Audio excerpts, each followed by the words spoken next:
Did you know US employees, your employees, switch between 13 different applications on average 30 times a day? So is that productivity or a distraction? Don't fight with the system. Let's figure out how to pick the right system for you to keep your time management effective, efficient, and impactful.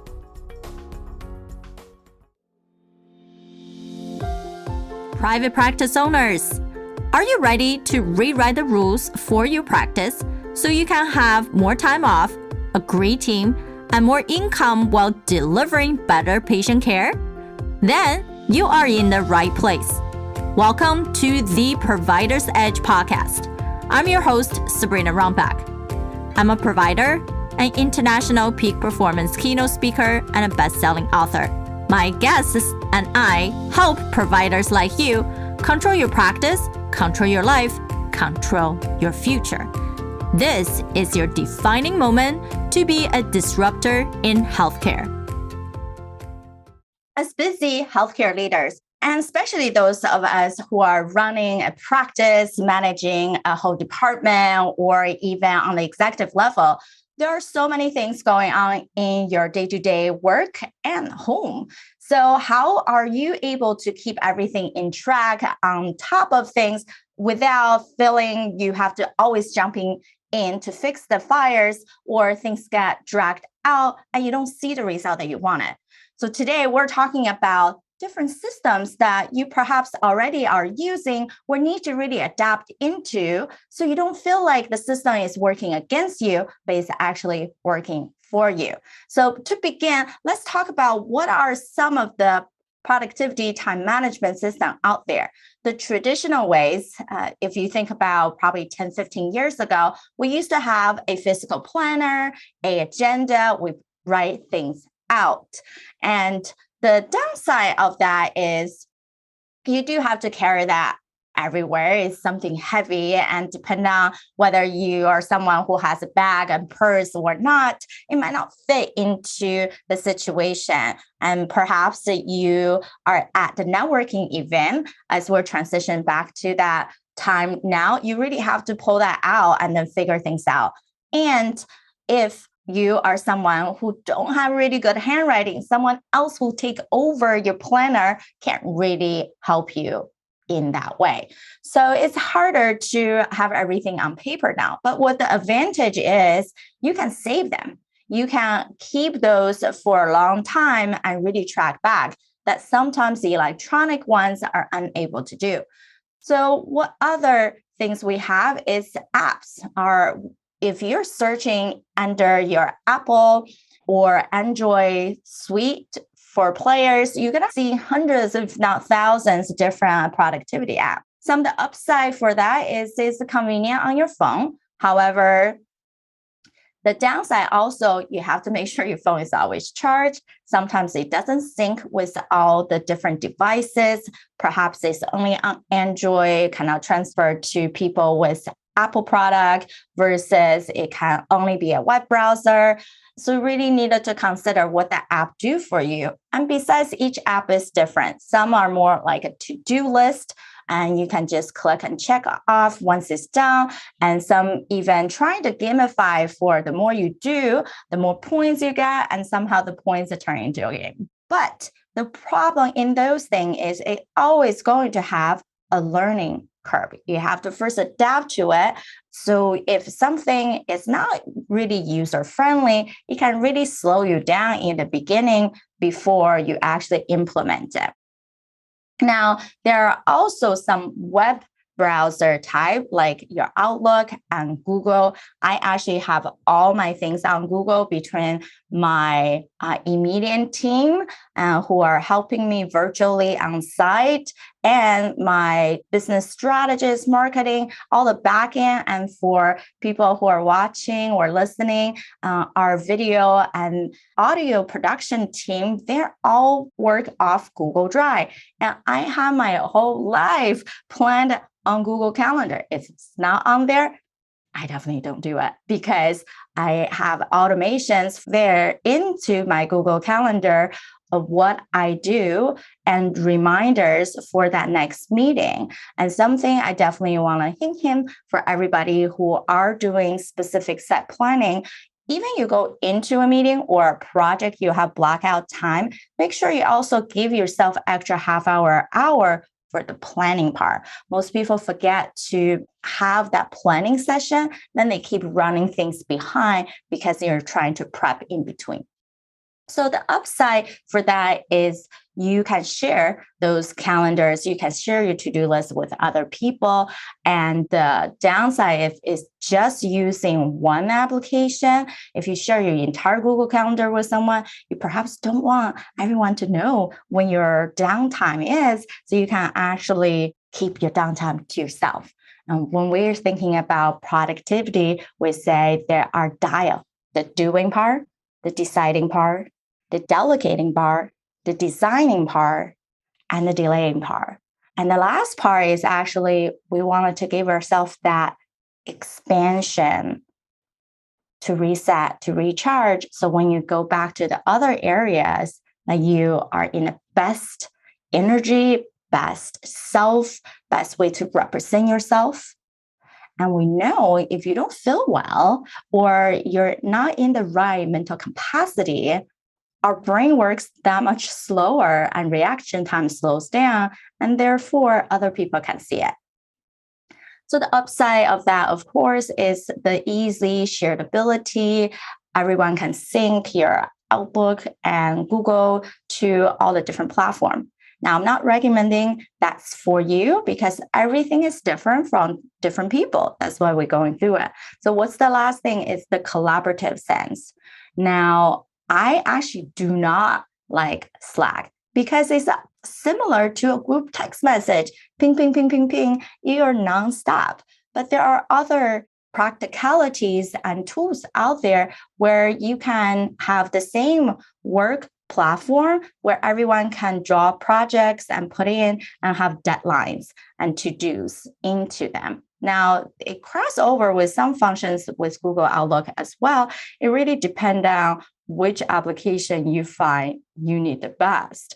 And also think about what's the easy way. Now we're hybriding with how we work. Not everyone is in the office. Many people are virtual. My team personally are all over the place. And then they're doing a really amazing job, even though we are mostly virtual.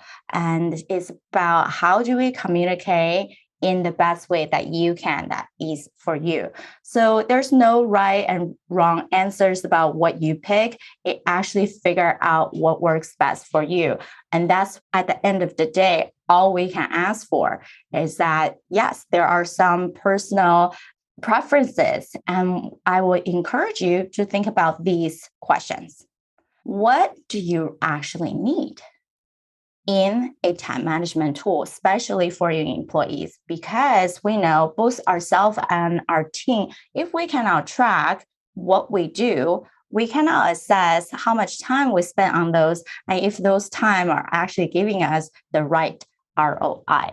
And some of you might have heard me talking about creating your freedom compass so you understand what type of tasks are your true desire zone to give you that maximum result versus the distraction, disinterest, or discouragement zone.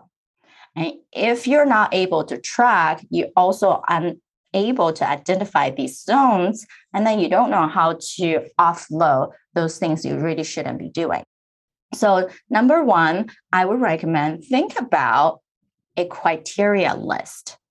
What's acceptable? What's unacceptable? Do you want to track only your own activities?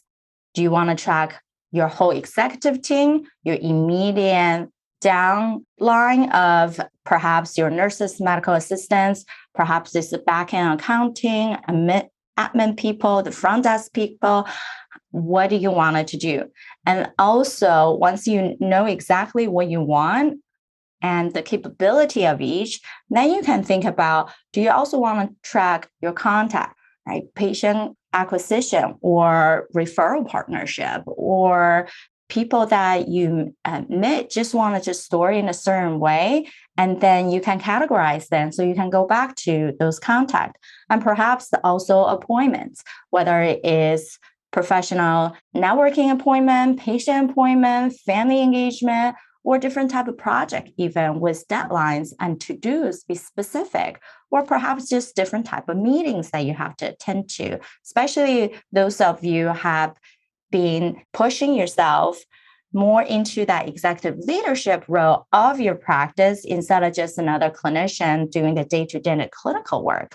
And what other feature do you want to consider? Then think about price. How much do you have to spend on those? Google, for example, since I use them so much, the business plan platinum level actually gave you a ability to color code the type of meeting, types of things you need to spend time on, and it gave you a chart per week how much time you're spending on those activities. So that is one way to think about that. I do need that functionality, the feature. However, of course, that costs a little higher than your basic business plan. No matter which platform application you use, they're going to have different tiers of capability and functionality. Perhaps in the beginning, you're just using a new one. You don't have to have all the features. And many of them do give you a 40-day or 7-day trial period for you to play around to really think about whether it's the right thing for you. And that being said, don't just feel like you have to use one thing. That's it. You can change them up. And other things to think about is that easy to use, user-friendly, and is it easy to train other people on it? I have a whole different talk when you think about training, and stay tuned for another episode for that. And how quickly can you implement things into that software? When you put in an application, does it sync in all the platform immediately, or is there a delay? And are these integrating, again, with all your technologies? Means your phone, your tablet, your computer, your web browser, and perhaps the other things that you needing to integrate with your email and CRM, whatnot. And at the end, do you like it? And it's okay to say, this looks terrible. I don't like it. It's not how display how I want it. And that's okay, even though they might have the best functionality. If you don't like it, you're not going to use it. Or if you don't want to use it, how do you think your team is going to think? It needs to be coming from a common ground. And if you have to choose something, then everyone has to be on board about it. So sometimes when we adapt something new, we always feel like we have to look for online reviews. We want to ask a lot of people. Well, at the end of the day, you have to use the system that works best for you. Other people are just opinions, and they have their own different way of what's acceptable, what's not acceptable. So taking that in a grain of salt when you're looking into all the reviews online, or even ask your trusted partners, family and friends about having different time management systems. And don't just settle for one system, because we know one thing that works for someone else might not work for you, and something that worked for you for a certain period of time, once you start expanding and scaling, you might not be able to hold all the capabilities.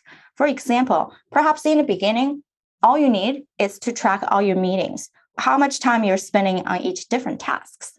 But perhaps going forward, you need to start tracking different projects, different interventions that you're doing for your patients and practices.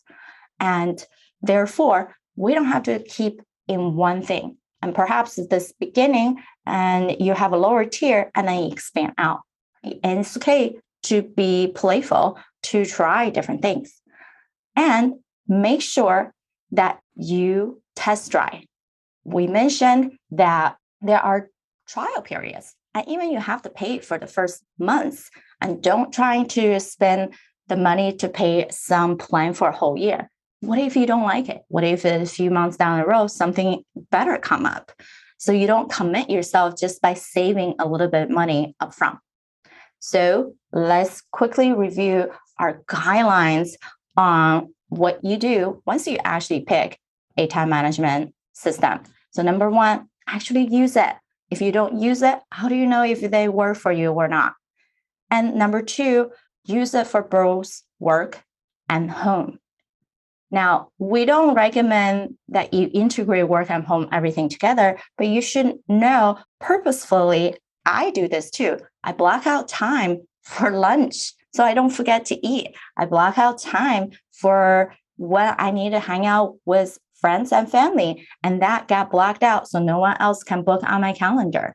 And same thing, no patients or other meetings going to interfere, versus there are definitely to-dos, certain guaranteed meeting events that I need to go to. Therefore, I am not planning anything else. That got blocked out. You do have to put those things in use for both personal side and professional side.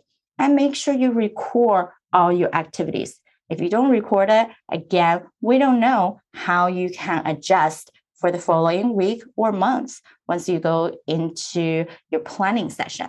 And number 3, make sure to include details about what that meeting or that activity, that to-do is main goal, or who you are going to meet with.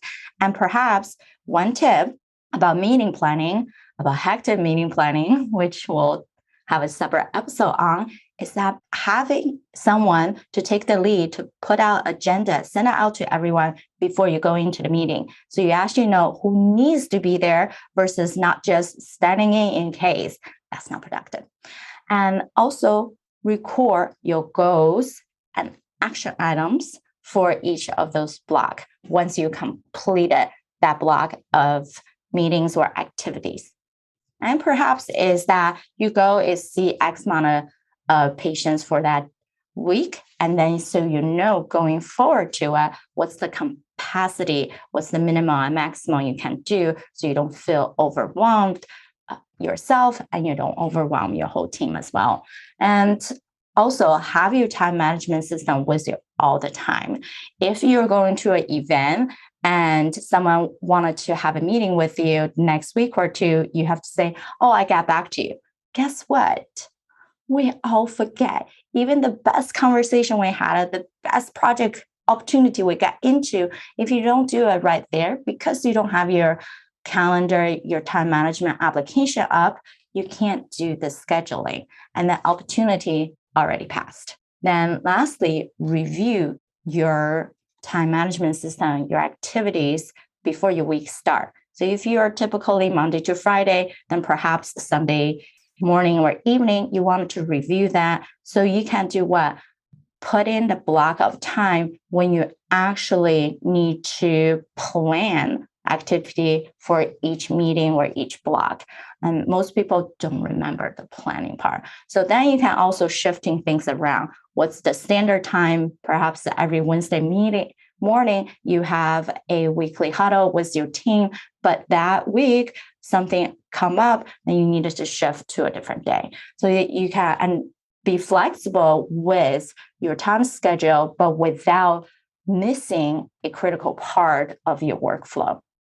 Now, we talk about a lot. At the end, it's all about you. Figure out the best thing that works for you. Don't let the system take over you, but you can choose the right system for yourself, your team, and for your life.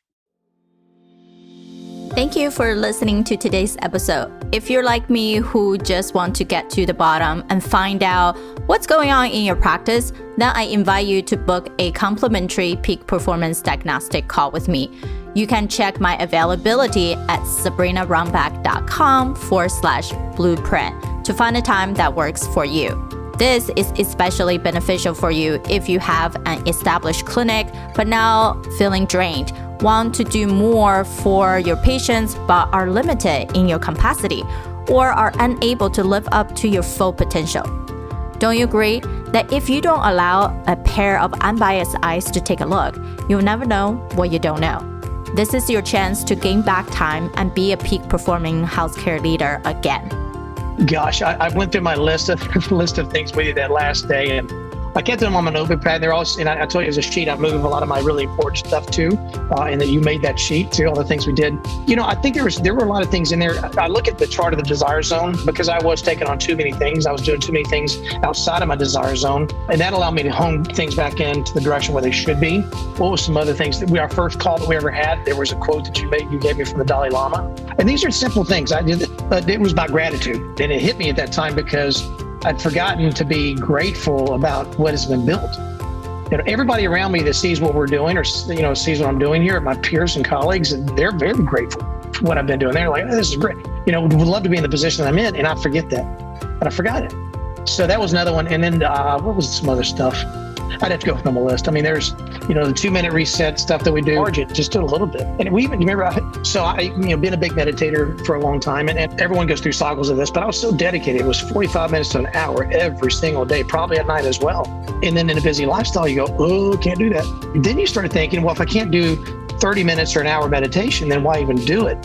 But you're teaching people to do 2-minute meditations, which 3 2-minute meditations throughout the entire day, 6 minutes total, in my opinion, is better than doing 45 minutes an hour every other day. It just made more sense. And it was so much easier just to kind of center myself back in and go back at it. So, and one thing now, I'm going to have to do a plug here, is this. Yeah, and I was going to do this, didn't you?